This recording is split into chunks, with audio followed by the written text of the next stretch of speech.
다 함께 하나님께서 오늘 우리에게 주시는 말씀 보도록 하겠습니다. 누가복음 4장 1절에서 13절 말씀입니다.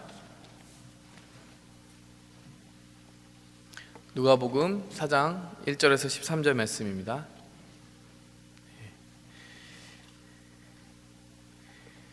예수님께서 성령이 충만하여 요단강에서 돌아오셨습니다. 그리고 성령에 이끌려 광야로 가셨습니다. 그리고 40일 동안 마귀에게 시험을 받으셨습니다. 그동안에 아무것도 드시지 않아 그 기간이 끝났을 때 배가 매우 고프셨습니다. 마귀가 예수님께 말했습니다. 만약 당신이 하나님의 아들이거든 이 돌들을 빵으로 만들어 보시오. 예수님께서 대답하셨습니다. 성경에 사람이 빵으로만 살 것이 아니다 라고 쓰여 있다. 마귀는 예수님을 데리고 세계의 모든 나라들을 보여주었습니다. 마귀가 말했습니다. 내가 이 모든 권세와 영광을 주겠소. 이것은 모두 내게 넘어온 것이니 내가 원하는 사람에게 줄 수 있소. 내게 엎드려 절하면 이 모든 것이 당신의 것이 될 것이오. 예수님께서 대답하셨습니다. 성경에 주 너의 하나님을 예배하고 오직 그분만을 섬겨라 라고 쓰여 있다. 마귀가 예수님을 예루살렘으로 데리고 가서 성전 꼭대기에 세우고 말했습니다. 만일 당신이 하나님의 아들이거든 여기서 뛰어내리시오. 성경에 이렇게 쓰여 있어. 그가 너를 위하여 천사에게 명령하여 너를 지킬 것이다. 그들이 손으로 너를 붙들어 내 발이 바위 위에 부딪히지 않게 할 것이다. 예수님께서 대답하셨습니다. 성경에 주 너의 하나님을 시험하지 말라라고 쓰여 있다. 온갖 시험을 마친 마귀는 더 좋은 기회를 노리려고 잠시 동안 예수님을 떠나갔습니다. 아멘. 잠시 기도하고 하나님의 말씀 나누도록 하겠습니다. 하나님 아버지 감사합니다. 주님께서 우리를 사랑하여서 주신 이 말씀을 우리도 사랑하게 도와주옵소서. 하나님, 이 말씀을 우리 영혼 가운데 채우는 것을 하나님 우리의 생명을 위한 것이라고 말씀하신 주님, 하나님 사람이 떡으로만 사는 것이 아니요 하나님의 말씀으로 산다는 것을 우리의 마음 가운데 우리의 삶 가운데 새기고 늘 말씀 가운데 충만한 삶을 살아가게 도와주옵소서. 하나님 전하는 자나 또 듣는 자나 하나님의 지혜 없이는 이 말씀을 깨달을 수도 실천할 수도 또 붙들 수도 없는 연약하고 어리석은 존재입니다.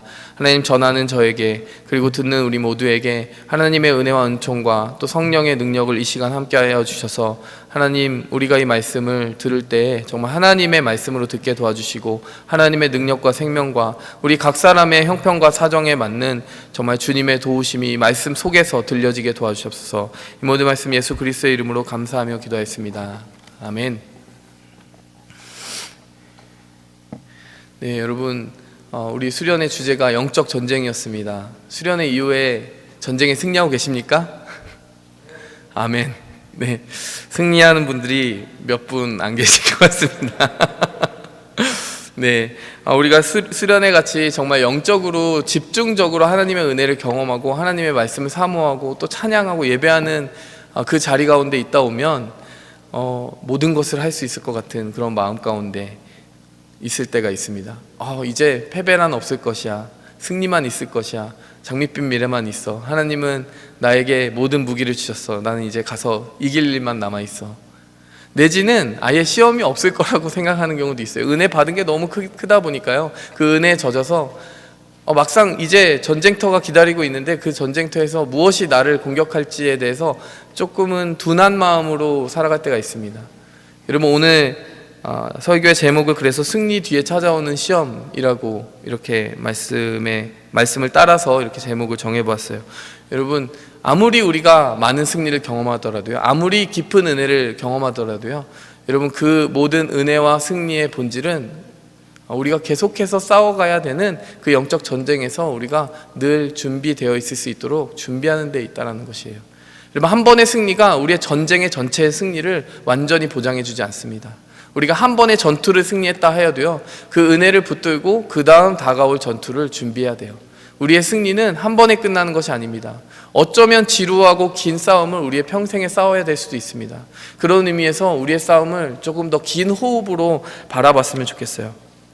여러분 그래서 우리가 오늘 본문 말씀을 통해서 예수님은 과연 어떠한 마음으로 그 영적 전쟁을 계속하여 지속적으로 싸우실 수 있었고 또 승리할 수 있었는가, 여러분 그것을 우리가 집중적으로 살펴보고자 합니다.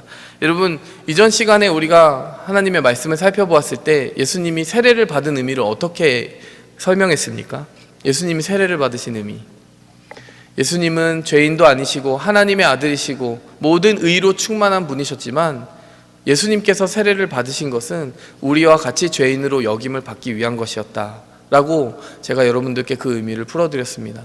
여러분, 그런 의미에서 예수님이 그 세례를 받는다라는 것 자체가요, 우리의 죄를 지고 가시겠다라는 결심을 선포한 것이나 다름없었어요. 그리고 그렇게 세례를 받은 것 자체가요, 굉장히 예수님께 큰 결단과 결심을 필요로 하는 것이었습니다. 그 결단과 결심의 무게가 우리 눈에는 잘 안 보였을지도 몰라요. 왜냐? 예수님은 그냥 평범한 사람처럼 보였기 때문이죠. 그렇지만 예수님에게는 그게 얼마나 큰 의미가 있었는지 세례 요한은 알아보았습니다. 그렇기 때문에 세례 요한이 이렇게 말했죠. 예수님, 제가 예수님께 세례를 받아야 되는데 왜 저에게 세례를 받고자 하십니까? 여러분, 그런 의미에서요, 예수님이 세례를 받으신 그 사건은요, 승리라고 볼 수 있어요. 예수님이 어쩌면 하나님의 아들로서 대접받고 싶을 수도 있었고, 하나님의 아들로서 추앙받고 인정받고 싶었을 수도 있었습니다. 그런데 하나님께서 예수님께 맡겨주신 사명이 십자가라고 하는 것을 예수님이 아셨기 때문에 예수님이 공생애를 시작하는 그 초반부터 확실하게 승리의 도장을 찍고 가신 거예요. 나는 이 사명을 이루겠다 선포하고 가신 거죠. 여러분, 이것은 과연 큰 승리라고 볼 수 있었습니다. 여러분, 그 승리라는 것을 하나님이 입증해 주셨어요. 하늘이 열리고 그때 어떤 일이 있었습니까? 이는 내 사랑하는 아들이요 기뻐한 자다. 제가 지난 설교에서 말했습니다. 우리가 모두가 사실 사랑받는 자녀이다. 죄인일지라도 넘어질지라도 사랑을 받는다. 그러나 우리가 과연 기뻐하시는 자로 살고 있는지는 두 번째 문제이다. 여러분, 예수님은 사랑받을 뿐만 아니라 하나님의 그 뜻에 순종하고 십자가를 택하심으로 그 세례받는 현장에서 기뻐하는 자녀가 되었습니다. 승리한 것이죠. 굉장히 큰 승리입니다. 여러분, 이렇게 보면 예수님은 그 시작을 화려한 승리로 시작하신 거예요. 그런데 오늘 본문 말씀에 보면 그 승리 이후에 우리의 기대와는 다른 시간들이 기다리고 있다는 것을 알 수 있습니다. 여러분, 오늘 본문 말씀 1절에 보시면 예수님이 요단강에서 그 큰 승리를 경험하신 후에 성령이 충만하셨다라고 이야기합니다. 그 이후에 어떤 일이 있습니까? 성령에 이끌려 광야로 갑니다. 그리고 나서 2절에 보니까 40일 동안 마귀에게 시험을 받았다는 것이죠. 여러분, 우리가 이런 상황 가운데 처한다면 어떤 마음이 들까요? 하나님께 큰 은혜를 받았어요. 방금 전에 수련회 다녀와서 엄청나게 마음이 뜨겁습니다. 뭐든 할 수 있을 것 같아요. 근데 그 다음에 내 삶 속에 하나님의 그 사랑을 확신하고 있는 내 삶에 어려움이 마구마구 쏟아지기 시작하는 거예요. 부족과 결핍의 땅으로 갑자기 내가 황량하게 버려진 것 같은 느낌을 받는 거예요. 예수님은 그 많은 사람들 속에서 이제 인정받고 사랑받고 공생애를 시작하면 될 것 같은데 갑자기 광야에 뚝 떨어져 보니까 자기 혼자밖에 없는 겁니다. 여러분, 이런 극과 극의 상황을 경험하다 보면요, 뭔가 잘못됐다라고 생각하기 쉽습니다. 그러나 오늘 본문 말씀 처음 시작하면서 하나님이 우리에게 주시는 메시지를 받으시기 바라요. 여러분, 가장 큰 은혜를 받았을 때는요, 하나님은 우리를 가장 큰 싸움터로 보낼 준비를 해 주신 것이라는 사실입니다. 그렇기 때문에 여러분, 우리가 당황하지 말아야 됩니다. 여러분, 많은 은혜와 축복을 받아 누리셨습니까? 여러분, 거기서 머물러 있는 것이 아니에요. 그것이 목적이 아니기 때문입니다. 우리가 그 은혜와 그 많은 축복을 들고 나아가야 될 곳은, 목적지는 바로 치열한 신앙 고백의 싸움이 이루어져야 되는 우리의 삶의 현장이라는 것입니다. 그렇기 때문에요, 저는 가급적이면 여러분들을 잘 무장시키고 싶어요. 그 싸움은 저도 대신할 수가 없습니다. 여러분이 직장과 일터에서 상사들과 또 주변에 있는 동료들과 함께 마주쳐야 되는 그 세상의 싸움이 얼마나 치열한지 저는 어쩌면 여러분보다 덜 경험하고 있는지 몰라요. 여러분보다 좀 안전지대에 있는지도 모릅니다. 사실은 여러분이 더 강하고 단단하게 준비되어야 될지도 몰라요. 세상의 유혹에 맞춰서 어쩌면 적당하게 사람을 눈속임하고 자신의 이익을 추구하고자 하는 그 유혹을 끊임없이 받는 세상의 일터에서, 또 학업의 현장에서, 여러분, 그 삶의 현장에서 싸우는 싸움이야말로 여러분이 정말 하나님의 자녀로서 인정받는 곳이라는 것이죠. 여러분, 하나님의 자녀로 인정받지 못하기 때문에 내게 어려움이 찾아오는 것이 아니라, 내게 어려움이 찾아오는 그 순간 여러분은 아셔야 돼요. 아, 내가 싸울 만큼 성장했나 보다.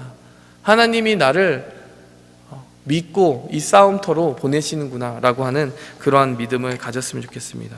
오늘 그 싸움을 어떻게 이길 수 있는가? 우리가 싸움의 여러 가지 기술들을 살펴보았는데요, 오늘 본문 말씀을 통해서 예수님이 어떻게 싸우셨는지 한번 살펴보도록 하겠습니다. 첫 번째로요, 예고 없는 싸움에 대비하라. 여러분, 예고 없는 싸움에 대비해야 됩니다. 4장 1절 제가 이미 잘 말했지만요, 이미 여러분과 나누었지만 갑자기 마치 무대가 바뀐 것처럼요, 갑자기 그 밝았던 곳이 어두워질 때가 있다는 거예요. 여러분, 사실 사탄의 입장에서 보면 어떻습니까? 예수님을 지금 싸움의 상대로 잘못 고른 거 아니에요? 예수님만큼 무서운 상대가 어디 있어요? 성령의 충만함을 방금 전에 받았잖아요. 그리고 여러분, 시점도 잘못 고른 것 같아요. 예수님이 지금 방금 은혜를 많이 받으셨어요. 이러면 사탄이 좀 안 건드리고 싶을 것 같지 않으세요? 우리에게 한번 적용해 볼까요? 내가 은혜를 지금 많이 받았어요. 사탄이 나를 안 건드리겠지, 조금은 가만 나를 놔두겠지. 여러분, 그때 찾아왔어요. 그때 사탄이 놓치지 않고 찾아옵니다. 여러분, 우리가 생각할 때 사탄이 승리한 이후에는 조금 한 발자국 멀리 떨어져서 기회를 노릴 거라고 생각하는데요, 승리한 이후에 우리를 바로 공격하는 때가 있습니다. 왜 그럴까요? 우리가 교만해질 수 있기 때문이죠. 승리에 도취되어 있는 우리를 사탄은 결코 가만히 두지 않습니다. 여러분, 또 그런가 하면 사탄은 언제 우리를 시험할까요? 여기 보니까요, 40일 이후에 4장 2절에 보니까 40일 동안 마귀에게 시험을 받으셨는데 배고플 때. 여러분, 우리가 가장 약점을 노출하기 쉬운 때가 언제입니까? 저는 배고프면 화가 납니다. 배고프면 시험에 들어요. 배고픔 자체가 큰 시험입니다. 이 배고픔이 상징하는 게 많겠죠. 여러분, 우리가 채워야 되는 여러 가지 욕구를 말하는 것이죠. 정서적인 욕구도 채워야 됩니다. 인간관계도 좋아야 되고요, 우리에게 육의 채움도 있어야 돼요. 우리의 직장에서 받는 월급이라든지 우리가 물질적으로 풍요로워야 되죠. 여러분, 이 모든 채워짐의 항목들을 여기선 떡으로 상징하고 있는 것 같아요. 근데 예수님께서는 40일 동안 그 공급을 제대로 받지 못하셨다는 거예요. 여러분, 혹시 여러분의 삶에 어려움이 찾아온 나머지 여러분에게 사단과 맞서 싸울 수 있는 힘이 참 부족하다라고 느낄 때가 있을 거예요. 여러분, 사단은 또 그때를 노립니다. 그러니까 어떻게 보면 여러분, 지금 제가 여기까지 정리했을 때 사탄이 우리가 굉장히 충만할 때도 노려요. 하지만 우리가 굉장히 힘이 빠져 있을 때도 노린다라는 거예요.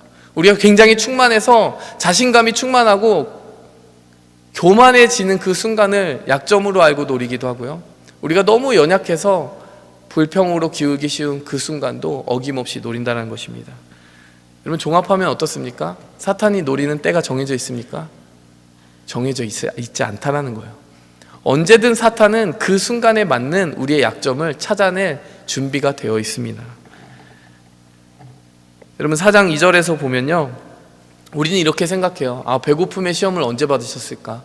또 이 사단의 다양한 시험들을 언제 받으셨을까? 아마 40일이 다 끝난 그때 받으셨겠지? 이렇게 생각을 합니다. 4장 2절에 보면요, 40일 동안 마귀에게 시험을 받으셨다라고 그래요. 여러분, 이 구절을 저는 보고 좀 놀랐어요. 저는 제 이미지로 생각했을 때는 40일 금식이 다 끝나고 나서 마귀가 그때부터 공격을 했겠지, 제일 약할 때 공격을 했겠지라고 생각을 했어요.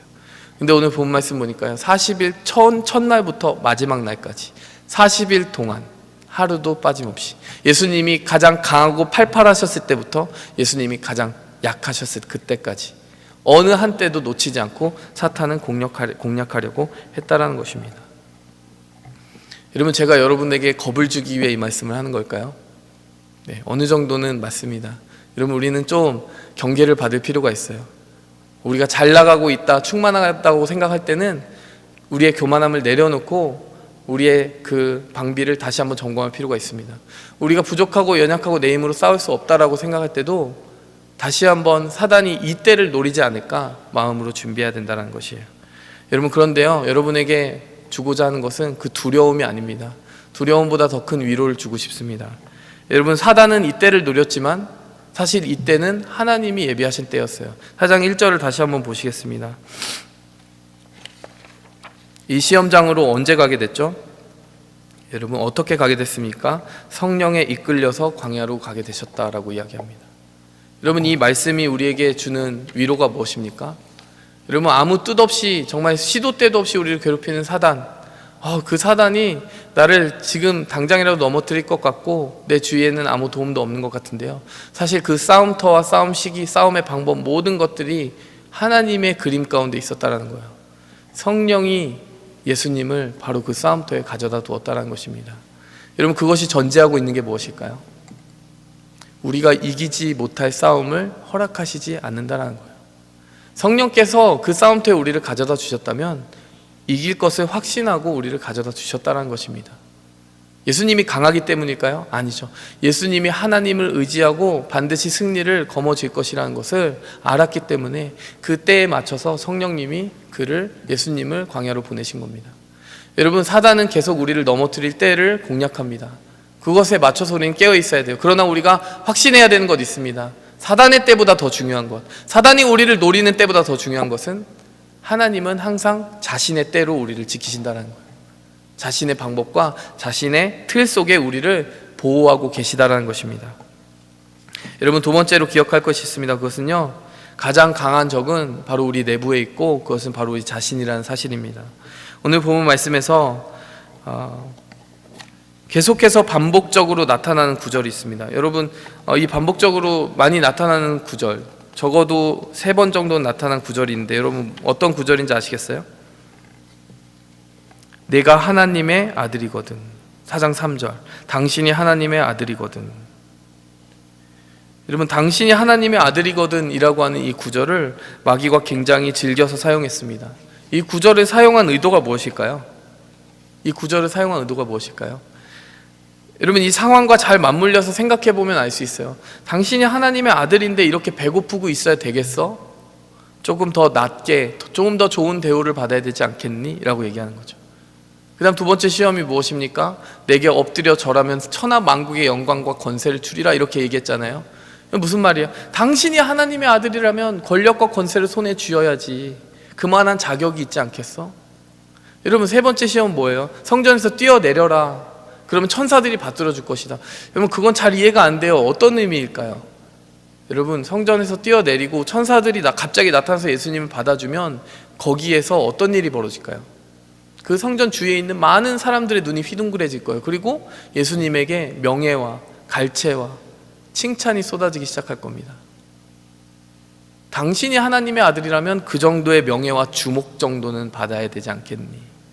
당신이 하나님의 사명을 이루려면 많은 사람들이 당신을 알아봐야 되는데 그 정도의 주목은 받아야 되지 않겠니? 라고 얘기하는 거예요.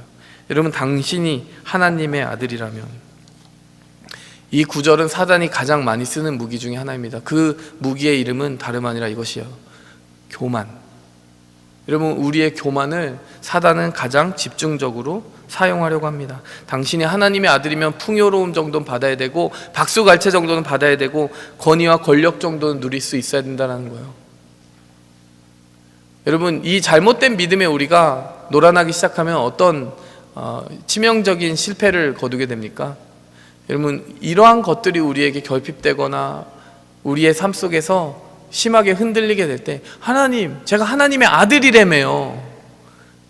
근데 왜 제가 이런 취급을 받아야 됩니까? 제가 하나님의 아들이라며 왜 저를 보호해 주시지 않습니까? 하나님의 아들이라며 라고 하는 시험에 빠지게 되는 것이죠. 여러분, 우리가 교만 가운데 빠질 때 하나님의 자녀라는 그 이름을 특권으로 오해하기가 쉽다라는 거예요. 우리에게 하나님께서는요, 단 한 번도 하나님의 자녀로서의 이름을 특권이라고 보여주신 적이 없습니다. 왜냐하면 하나님의 독생자 예수 그리스도 자신도요, 그것을 특권으로 사용하시지 않고 십자가의 사명으로 이해하셨기 때문이에요. 예수님은 자신이 하나님의 아들이라고 해서 누려야 될 어떤 특권이 있다라고 주장하신 것이 아니라, 내가 하나님의 아들이기 때문에 나밖에 질 수 없는 십자가를 져야 되겠다라고 하시면서 그 온 일생을 가난하고 검소하고 무엇보다 피의 희생으로 살아내셨다라는 것입니다. 여러분, 교만의 유혹이 다가오지 않도록 끊임없이 자신을 준비하시기 바랍니다. 저도 어쩌면 그 유혹의 자리에 가장 많이 노출되어 있는 사람 중에 한 명인지도 모르겠어요. 제가 다짐하는 것 하나 있습니다. 내가 하나님의 목사인데, 내가 하나님의 종인데. 여러분, 가끔은 그런 태도나 시선 혹은 그런 마음가짐으로 사역을 하는 분도 없지 않아 있는 것 같아요. 혹은 목사 혹은 하나님의 사람이라고 하면, 하나님의 사역을 감당한 사람이라고 하면 무언가 굉장히 특별한, 더 하나님께 사랑받는 듯한 시선을 받아야 되는 것이 굉장히 당연한 것처럼 여기는 그런 문화나 풍조도 기존의 교회에 있었던 것 같습니다. 그런데 하나님의 말씀은 우리에게 그렇게 가르쳐주고 있지 않은 것 같아요. 어떠한 하나님이 주신 지위와 하나님이 주신 타이틀도 특권이 아닙니다. 오히려 겸손히 섬기며 나아가라는 것이죠. 여러분, C.S. 루이스라고 하는 기독교 작가를 아세요, 여러분? 옥스포드에서 교수로서 있었고 19세기에 정말 가장 날카로운 지성이라고 인정을 받았던 철학자였습니다. 무신론자였어요. 근데 그 사람이 철학을 공부하면서 하나님을 믿게 됐습니다. 그리고 여러 가지 우리에게 유용할 만한 변증 서적을 많이 만들었어요. 변증이라는 것은 하나님을 믿지 않는 사람들의 관점에서 어떻게 기독교가 의미 있게 설명될 수 있는지를 잘 설명하는 철학의 체계를 말합니다. 철학과 신학을 이제 합친 그런 학문의 체계이죠. 그 학문을 해야 되겠다라고 한 게 아니라 공부하다가 하나님이 계시다라는 결론을 받은 사람이에요. 그래서 C.S. 루이스의 책을 보면 굉장히 믿지 않는 사람들이 은혜 받는 그런 구절들이나 좀 하나님이 계심을 설득력 있게 알려주는 그런 책들이 많이 있습니다. 네, 여러분, 그 책 중에 굉장히 재밌는 컨셉으로 쓰여진 책이 있어요. 어떤 책이 있냐면 스크루테이프의 편지라는 책이 있습니다. 스크루테이프라는 사람이 누굴까요? 스크루테이프라는 사람은 마귀예요. 마귀. 그 책의 컨셉은 뭐냐면 사탄이 자기의 부하 마귀에게 편지를 보내는 형식으로 쓰여져 있어요. 그 편지를 왜 보내냐면요, 그 마귀가 우리를 유혹하는 역할을 잘 감당해야 되는데 얼마나 잘 감당하고 있는지 어드바이스 같은 거를 이렇게 지령식으로 이렇게 써서 보내는 편지를 이렇게 하나로 엮어놓은 그런 책인 거죠. 그러니까 여러분, 하나님의 관점으로 쓰여진 게 아니라 사탄이라면 이렇게 생각할 것이다 라고 생각하고 상상하고 사탄의 관점으로 쓰여진 거예요. 그래서 이럴 때는 이렇게 공략해야 돼 라고 쓰여 있는 거죠. 그런데 그 편지 중에 하나의 주제가요, 바로 교만이었습니다. 제가 하나 읽어 드릴게요. 참고로 여기에 당연히 사탄의 관점이기 때문에 이 편지 속에서 원수라고 언급되는 존재는 누굴까요? 네, 원수는 예수님, 예수님입니다. 이 책에서는. 제가 읽어드릴게요. 지난번 내 보고를 받고 제일 걱정되는 건 환자가 처음 회심했을 때처럼 자신만만한 결심들을 남발하지 않는다는 점이다. 듣자 하니 앞으로는 계속 선한 일을 하겠다라는 약속도 펑펑 하지 않는다더구나. 심지어 한 번 받은 은혜가 평생 지속되길 바라는 것도 아니고 그저 매일 매시간 닥치는 유혹을 이길 수 있도록 그 매일 매순간에 해당하는 만큼의 은혜만 바란다니 상황이 여간 심각한 것이 아니다. 지금 해야 할 일은 딱 하나야. 네 환자는 겸손해졌다. 환자가 그 사실에 관심을 갖도록 유도해 보았느냐? 미덕이란 인간 스스로 그것을 가졌다고 의식하는 순간에 위력이 떨어지는 법인데 겸손의 경우에는 특히 더 그렇지. 환자의 심령이 진짜 가난해진 순간을 잘 포착해서 세상에 내가 이렇게 겸손해졌다니 라고 하는 식의 만족감을 슬쩍 밀어넣거라. 그러면 거의 그 즉시 교만, 자신이 겸손해졌다라고 하는 그 교만이 다시 한번 고개를 들게 될 것이다. 혹시라도 환자가 위험을 눈치채고 이 새로운 형태의 교만을 다잡으려 들거든 이번엔 그런 시도를 했다는 그 사실을 자랑스러워하게 만들려고. 그러면 다시 교만해질 수 있을 거야. 이런 식으로 하면 내가 원하는 많은 단계들로 나아갈 수 있다. 여러분, 재밌지 않습니까? 여러분, 지금 사단이 가장 무서워하는 환자의 상태, 환자란 그리스도인이죠. 환자의 상태가 뭐예요? 교만이라는 거예요. 교만이 아니라 겸손이라는 거예요. 정말 단 한 번의 유혹을 이길 수 있는 그 힘만 주시기 원합니다. 마치 모든 것을 다 이긴 것처럼 행세하지 않고 한 번 이기게 해주세요라고 겸손히 고백하는 그 모습을 보고 이 사탄이 편지를 보냈는데 이렇게 보냈다는 거예요. 정말 위험한 상태야 라고 이야기한다는 거죠. 그러면서 이야기를 하는 것이죠. 그것을 다시 한번 뒤집을 수 있는 방법은 그 겸손해진 상태를 스스로 자아 도취해서 내가 이만큼 겸손해졌구나, 또다시 교만하게 만들라는 것이죠. 여러분, 우리의 삶 속에서도 종종 그런 일이 벌어지지 않습니까? 많은 승리를 거두게 돼요. 하나님의 자녀서 나 이만하면 하나님의 자녀답다 라고 생각할 때 여러분, 그 순간에 오히려요 우리가 다시 한번 속게 되는 일이 발생할 수 있다는 것입니다. 여러분, 하나님의 아들이어든 그 말은 어떤 특권을 의미하지도 않습니다. 그 한 번에 하나님의 아들이라는 타이틀이 모든 싸움을 단번에 다 승리하게 해준 것을 보장해 주는 것도 아니라는 것이에요. 여러분, 우리는 그때일수록 겸손하게 다시 한번 하나님의 능력을 의지하며 나아가는 그런 모습으로 싸워야 될 줄 믿습니다. 여러분, 그리고 나서 세 번째로 기억해야 할 것이 있습니다. 그것은 바로 자신의 힘이 아닌 하나님의 힘을 의지하는 것이 승리의 본질이라는 것이에요. 어떻게 보면 앞부분에 말한 것과 다 연결되어 있는 것이죠. 2절 말씀 보니까요, 40일 동안 마귀에게 시험을 받으셨대요.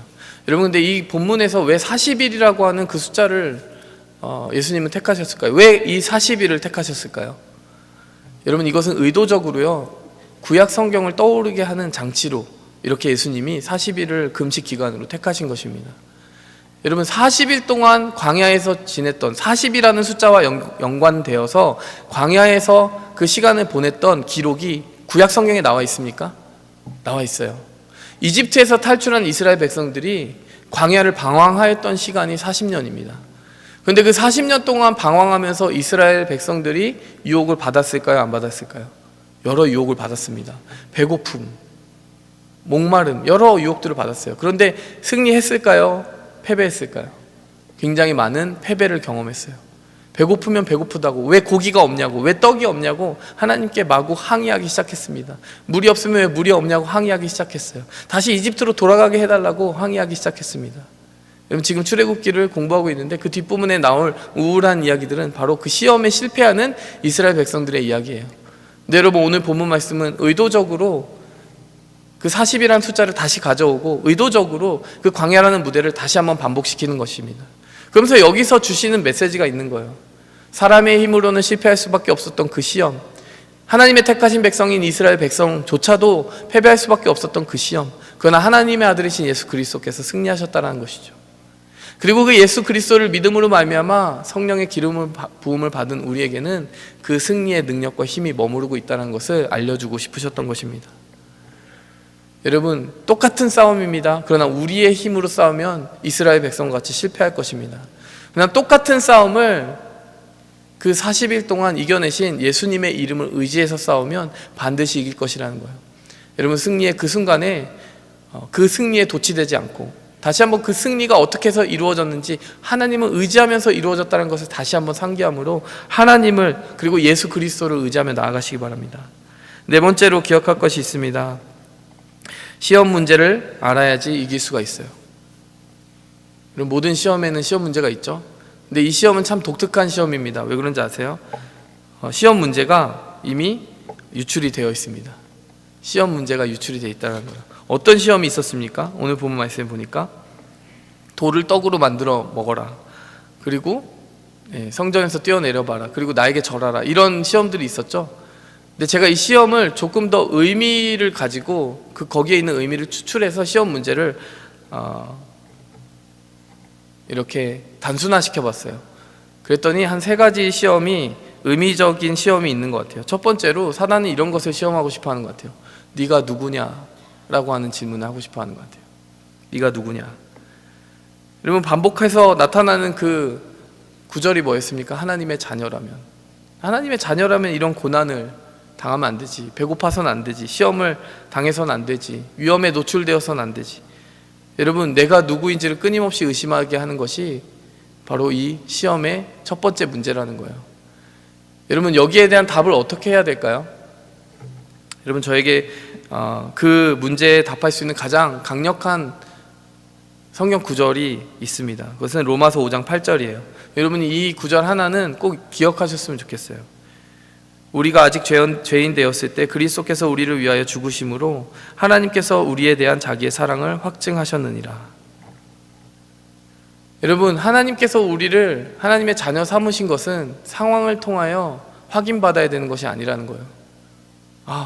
이렇게 풍요로운 삶을 살고 있을 때만 하나님이 날 사랑하시는구나, 그렇게 느껴서는 안 됩니다. 우리가 배고프든 풍요롭든 약하든 강하든 우리가 권력이 있든 없든 여러분, 우리에 대한 하나님의 사랑의 그 근거와 확실한 증거는 무엇이라는 거예요? 5장 8절 말씀처럼 우리에 대한 자기의 사랑을 확증하셨는데 그리스도께서 우리를 위하여 죽으신 그 사건이라는 것이죠. 내가 누구냐라고 하는 질문을 여러분이 받을 거예요. 시험의 순간에 있을 때마다 도대체 내가 왜 이런 시험을 당할까? 하나님은 계시기는 한 걸까? 과연 난 하나님의 자녀인 걸까? 그럴 때마다 그리스도의 십자가를 묵상하시기 바랍니다. 다른 것 가지고 증거 삼으지 마세요. 증거를 다른 것에서 찾으려고 하지 말라는 거죠. 두 번째는 사단이 우리에게 이런 도전을 하는 것 같아요. 무엇이 너를 채울 수 있느냐? 무엇이 너를 채울 수 있느냐? 사단은 우리에게 나름대로의 답을 가지고 옵니다. 떡으로 너를 채우지 그래. 너에게 부요함은 있어야 되지 않겠어? 너에게 지식의 부요함이 있어야 되지 않겠니? 물질의 부요함이 있어야 되지 않겠니? 부요함으로 채우라고 합니다. 그러나 예수님의 답은 없었습니까? 그것이 아니라 너의 영혼이 하나님의 말씀으로 채워져 있지 않으면 너는 빈털터리야 라고 말씀하시는 거예요. 하나님의 말씀으로 여러분들이 채워져 있는지를 확인하셔야 됩니다. 사단은 또 무엇으로 우리를 채운다라고 얘기합니까? 내게 절해라, 모든 세상의 권세를 주리라. 너희가 권세 있는 자리에 앉게 되면 채워짐을 느끼게 될 거야. 기분 좋을걸? 이라고 이야기합니다. 그럼 그때 예수님이 해주신 답이 뭐예요? 다만 주 하나님께 경배하라 하였느니라. 여러분, 하나님은, 예수님은 뭐라고 얘기하시는 겁니까? 권력으로 채우는 것이 아니라 예배로 채우는 것이라고 얘기합니다. 여러분, 예배 가운데 채워짐을 느끼세요? 정말 하나님의 자녀가 여러분이 되었다라는 증거가 뭔지 아십니까? 예배가 즐거워지기 시작하는 거예요. 여러분, 한번 돌이켜 생각해 보세요. 여러분이 초신자로 처음 예배당에 들어와서 예배를 드리기 시작했을 때 잘 와닿지 않는 순간도 굉장히 많았을 거예요. 이걸 왜 하고 있지? 왜 손을 드는 걸까? 왜 저 사람은 눈물을 흘리는 걸까? 되게 이상하죠. 그러나 여러분, 수련회도 다녀오고 예배도 드리고 계속해서 신앙생활이라는 것을 맛보게 되면서 내가 하나님의 사랑을 받고 있다는 것을 말씀으로 깨닫게 되면서 가장 먼저 생기는 변화가 무엇입니까? 예배가 달콤해지는 거예요. 그 예배 중에 정말 하나님의 채우심을 경험하는 것입니다. 이것은요, 정말 하나님의 백성이 되지 않고서는 절대 경험할 수 없는 일입니다. 여러분, 사단은 우리에게 권력과 힘이 있어야 삶이 채워질 거라고 얘기하지만 하나님은 그 권력과 힘을 하나님께 돌리고 하나님을 경배하고 하나님을 예배하는 곳에 세상이 줄 수 없는 모든 채워짐이 있다고 얘기하십니다. 세 번째로, 성전에서 뛰어내리라. 여러분, 제가 아까 말했듯이 성전에서 뛰어내리고 많은 사람들의 인정을 받는 것이 너의 삶을 채워줄 거야 라고 말하는 것과 같아요. 사람의 인정을 바래, 사람들의 명예를 바라봐, 이렇게 이야기합니다. 그러나 예수님께서 주신 답은 무엇이었습니까? 주 하나님을 시험하지 말라. 여러분, 그 답을 조금만 쉽게 풀어볼까요? 이렇게 풀 수 있을 것 같아요. 하나님의 사랑을 왜 시험하니? 시험할 필요가 없잖아. 하나님의 사랑은 시험할 필요가 없는 확실한 사랑이야. 여러분, 이렇게 생각해 보니까요, 사랑을 의심하는 사람 자신이 하나님의 사랑을 받았다는 그 의심하는 사람만이 사람들의 인기를 추종하는 것 같아요. 자신의 가치를 계속해서 끊임없이 확인하려는 사람이 많은 군중들로부터 명예를 얻고자 합니다. 여러분, 그러한 오류에 빠지지 않았으면 좋겠어요. 무엇이 우리를 채울 수 있느냐라는 그 부분에 있어서 우리는 전혀 다른 답을 가지고 있어야 됩니다. 말씀으로, 예배로, 그리고 시험할 필요 없는 하나님의 사랑으로 내 삶은 이미 채워져 있다라고 선포하면 우리가 그 시험을 잘 통과할 수 있는 것입니다. 세 번째로, 사단은 어떠한 시험 문제를 냅니까? 무엇이 너의 삶의 목적이냐라고 하는 시험 문제를 냅니다. 자, 이것은 어떻게 알 수 있습니까? 이 세 가지 시험의 포인트, 큰 그림을 보면 알 수 있어요. 사단은 왜 이 세 가지 시험을 내는 걸까요? 왜 계속해서 기적을 보이라고 얘기하고 돌을 떡으로 만들라고 얘기할까요? 왜 그 권력을 취하라고 말할까요? 여러분, 답은 한 가지입니다. 십자가를 피하라는 거예요. 예수님이 방금 요단강에서 결심하신 것이 뭐예요? 십자가죠. 근데 이 광야에서 사단이 집요하게 말하는 것은 아니야, 너는 좀 특별하게 살았으면 좋겠다. 인간이 되어서는 안 돼. 여러분, 그러나 예수님은 알고 있었어요. 내가 인간이 되어야 된다. 돌을 떡으로 만들어서는 평범한 인간의 삶이 아니잖아요. 여러분, 그 한순간에 자신을 기적의 주인공으로 만들고 모든 박수와 갈채를 받으면서 카리스마 있는 어떤 인기가 있는 사람, 연예인이 되는 것, 종교 연예인이 되는 것, 그것도 십자가의 길은 아니잖아요. 예수님이 택한 길은 완전한 하나님이신 그분이 완전한 인간으로서 그 3년을 사는 것이었습니다. 완전한 인간이 되고 완전한 그 인간으로 십자가를 지셔야만 승리할 수 있는 길이었기 때문에 그래요. 여러분, 그것이 결국 예수님의 답이었습니다. 예수님의 답은 무엇입니까? 내 사명, 내 목적은 하나님의 뜻을 이루는 것, 그리고 하나님의 십자가, 내게 지어주신 그 십자가를 다 지는 것, 거기에 있었다라는 것이죠. 무엇이 너의 삶의 목적이냐라고 하는 그 질문에 대해서 예수님은 제대로 답할 수 있었던 것이죠. 여러분, 이 세 가지 질문에 대해서, 사단이 여러분에게 계속 불러일으키는 그 질문에 대해서 답이 준비되어 있으십니까? 오늘 이 말씀을 통하여 준비되는 것 같이 느껴지십니까? 네가 누구냐? 그리고 무엇이 너를 채울 수 있느냐? 그리고 무엇이 너의 삶의 목적이냐라고 할 때, 여러분, 나는 하나님의 자녀이고 그것은 특권의 자리가 아니며, 하나님의 백성은 하나님의 말씀과 예배와 그리고 시험할 필요 없는 하나님의 사랑으로 체험받아 살아가는 삶이며, 하나님의 백성이 살아가는 목적은 박수와 갈채를 받으며 승승장구하는 것이 아니라 하나님이 맡겨주신 그 십자가의 사명을 끝까지 이루는 데 있다. 예수님의 이 모범 답안을 잘 보셨습니까? 여러분, 이 답안이 있을 때 우리가 승리할 수 있습니다. 우리가 다섯 번째로 기억해야 되는 것, 우리가 계속 그 구절을 하나하나 보고 있습니다. 9절 말씀. 여러분, 마귀가 우리를 시험대에 둘 수 있지만 그 시험에 떨어지는 것은 자기의 몫이요 책임이라는 것을 우리는 기억해야 됩니다. 9절 말씀을 보면 성전의 꼭대기에 마귀가 예수님을 세웠습니다. 세우신 게 아니죠. 근데 여러분, 마귀가 계속 그 예수님께 이렇게 얘기하는 거예요. 떨어져 봐라고 얘기해요. 근데 여러분, 마귀가 예수님의 등을 떠밀어서 떨어뜨리지는 못합니다. 왜 그럴까요? 왜 그렇게 못할까요? 그 시험에 떨어지는 유일한 방법이 뭡니까? 자기가 스스로 마귀의 말에 설득을 당하고 마귀의 의도대로 내가 여기서 떨어져서 주목을 받아야 되겠다는 모든 생각에 동의해서 설득당하고, 그래서 스스로 떨어지는 것이 마귀의 시험에 지는 유일한 방법이기 때문에 그래요. 자기의 모든 의지와 마음과 생각을 마귀에게 동의하는 것 외에는 시험에 떨어지는 방법이 없습니다. 그렇기 때문에요, 만약에 마귀가 억지로 등을 떠밀어서 예수님을 떨어뜨렸다 한들 그게 시험에 넘어가는 길일까요? 시험에 넘어간 게 아니죠. 마귀가 떨어뜨린 거죠. 여러분, 마귀의 시험에 넘어가는 유일한 방법은 스스로 마귀에게 자신의 생각과 모든 의지를 내어주는 방법밖에 없어요. 여러분, 이렇게 우리가 흔히 시험에 빠질 때 얘기할 때가 있습니다. 저 인간 때문에 시험에 빠지는 것 같아. 이 상황이 아니었다라면 저놈 때문에, 내가 이 집에서, 이 가정에서, 이 회사에서 저 상사 때문에 시험에 빠지는 것 같아요. 여러분, 기억하시기 바랍니다. 그 상사가 마귀 할아버지라고 해도요, 사탄 할아버지라고 해도 여러분을 등 떠밀어서 그 유혹에 빠뜨리지 못해요. 그 사람을 미워하는 건 내 선택입니다. 그 시험에 빠지는 건 내 선택입니다. 여러분, 그 시험대에서 그 사실을 분명히 붙잡기 바랍니다. 여러분, 13절 말씀을 통해 또 볼 수 있는 게 무엇입니까? 마귀는 떠난 것처럼 보이지만 다시 온다라는 사실이에요. 13절 말씀 보면 온갖 시험을 마친 마귀는 더 좋은 기회를 노리려고 잠시 동안 예수님을 떠나갔습니다. 여러분, 사단이요, 한번 우리를 시험해보고 얘는 못 이기겠네 라고 하면 좋겠는데요, 계속 우리를 노리고 있다는 사실입니다.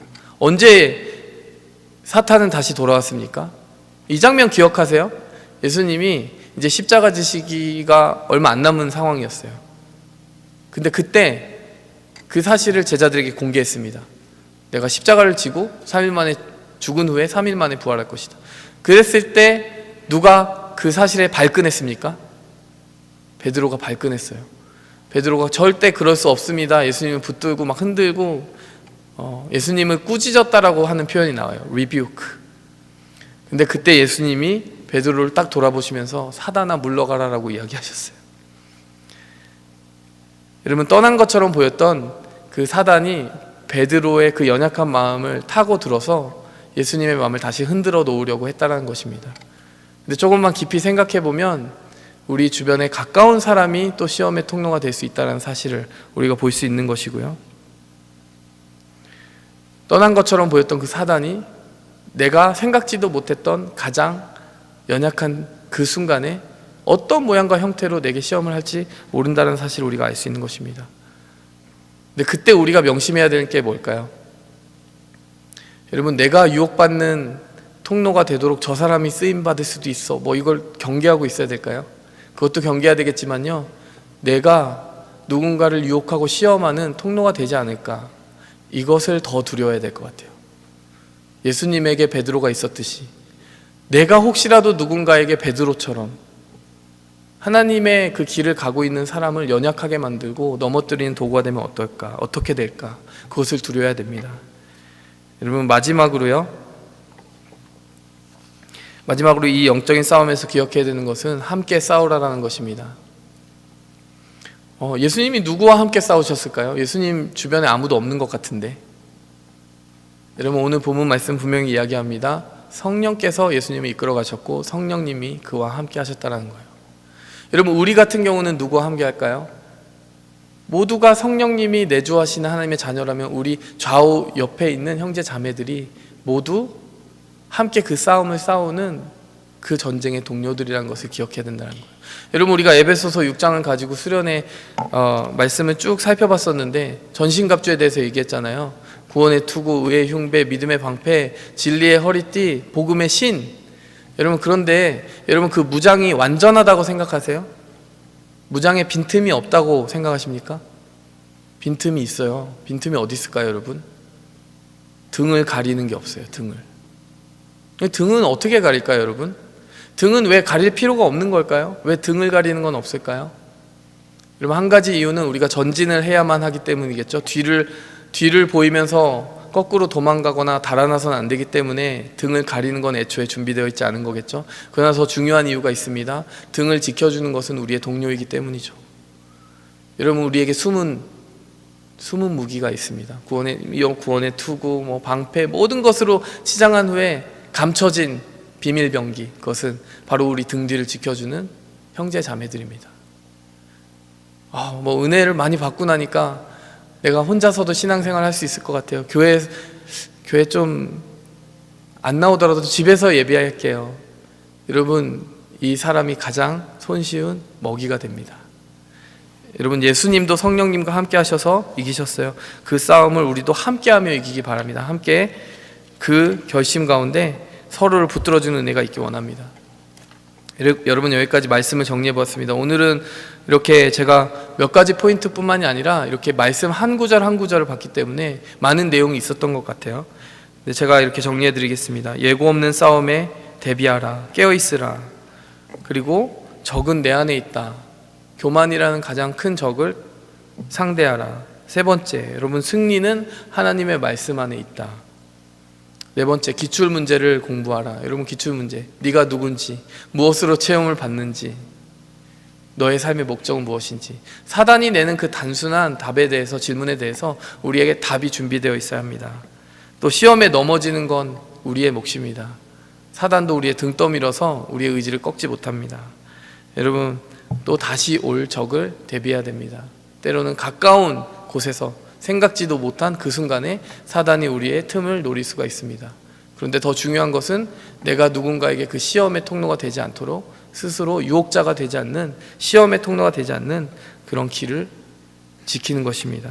마지막으로 우리가 유혹의 통로가 되는 것이 아니라, 시험의 통로가 되는 것이 아니라 서로 등을 지켜주는 동료로서 함께 싸워야 된다는 것입니다.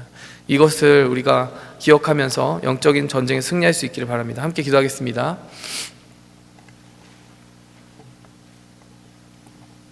하나님 아버지, 감사합니다. 하나님, 성령께서 그 빛나는 승리 이후에 우리를 때로는 터프한 전쟁터 가운데, 시험장 가운데 보내실 때가 있음을 오늘 말씀을 통하여서 살펴보았습니다.